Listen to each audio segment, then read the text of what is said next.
നമസ്കാരം. Welcome to Geetha's ഭക്തിഗീതം. One day one ശ്ലോകം. ശ്രീമദ് മഹാഭാഗവത മഹാത്മ്യം, 414th day. Today, 14th sloka of 6th chapter. For details, please see the description box. Geetha's Bhakthigeetham, ഒരു ദിവസം ഒരു ശ്ലോകം. ശ്രീമദ് മഹാഭാഗവത മഹാത്മ്യം, 414 ദിവസം. ഇന്ന് 6ാമത്തെ അധ്യായത്തിലെ 14ാമത്തെ ശ്ലോകം. ഓം നമോ ഭഗവതേ വാസുദേവായ. ഓം ശ്രീകൃഷ്ണ പരമാത്മനേ നമ. ഹരിശ്രീ ഗണപതേ നമ. അവിഘ്നമസ്തു ശ്രീ ഗുരുഭ്യോ നമ. ഓം തത്സത്. കൃഷ്ണം നാരായണം വന്ദേ, കൃഷ്ണം വന്ദേ വ്രജപ്രിയം, കൃഷ്ണം ദ്വൈപായനം വന്ദേ, കൃഷ്ണം വന്ദേ പ്രദാസുതം. ശ്രീപരമാനന്ദനാഥനായ അദ്വൈതദീപമായി, മോക്ഷേക്ഷു വൃന്ദമന്ദാരമായി, കാരുണ്യവാരിധിയായി വിഭൂദേശനാം നാരായണൻ മമ മന്ദത മാറ്റണം. ഓം തത്സത്. ശ്രീമദ് മഹാഭാഗവത മഹാത്മ്യം, 6ാമത്തെ അധ്യായത്തിലെ 14ാമത്തെ ശ്ലോകം.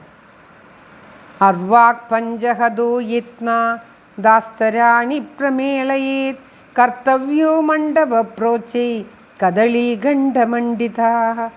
അർവാക് പഞ്ചാഹദോ യത്ന ദാസ്തരാണി പ്രമേളയേത്, കർത്തവ്യോ മണ്ഡപപ്രോച്ചൈ കദളീഖണ്ഡമണ്ഡിതാ. പറയുകയാണ് സനകാദികൾ.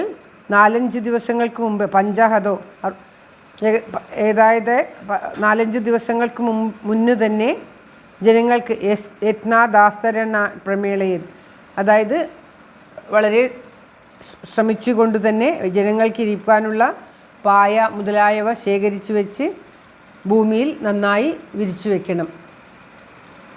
പിന്നീട് കർത്തവ്യോ മണ്ഡപത്തിൽ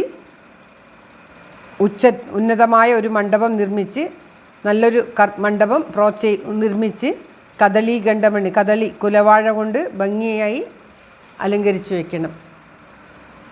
ആ സപ്താഹം നടത്തുന്ന സ്ഥലത്ത് ആൾക്കാർ എത്തിച്ചേരുന്നതിന് മുൻപേ തന്നെ, 4-5 ദിവസം മുൻപേ തന്നെ എന്നാണ് പറയുന്നത്. എന്തെന്നാൽ പിന്നീട് എന്നായാൽ അത് നടക്കാതെ പോകും എന്നതുകൊണ്ട് കുറച്ച് ദിവസങ്ങൾക്ക്, 5 ദിവസങ്ങൾക്ക് മുന്നേ തന്നെ പായകളൊക്കെ കൊണ്ടുവന്ന് ആൾക്കാർക്ക് ഇരിക്കുവാൻ പാകത്തിൽ വളരെ ഭംഗിയായി ശ്രദ്ധയോടുകൂടി വിരിച്ചു വയ്ക്കണം.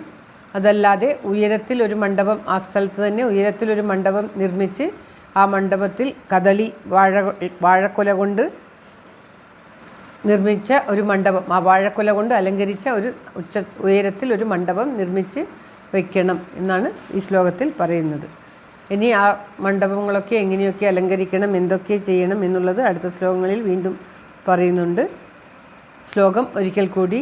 അർവാക് പഞ്ചാഹദോ യത്നാദാസ്തരാണി പ്രമേളയേത്, കർത്തവ്യോ മണ്ഡപപ്രോച്ചൈ കദളീഖണ്ഡമണ്ഡിത.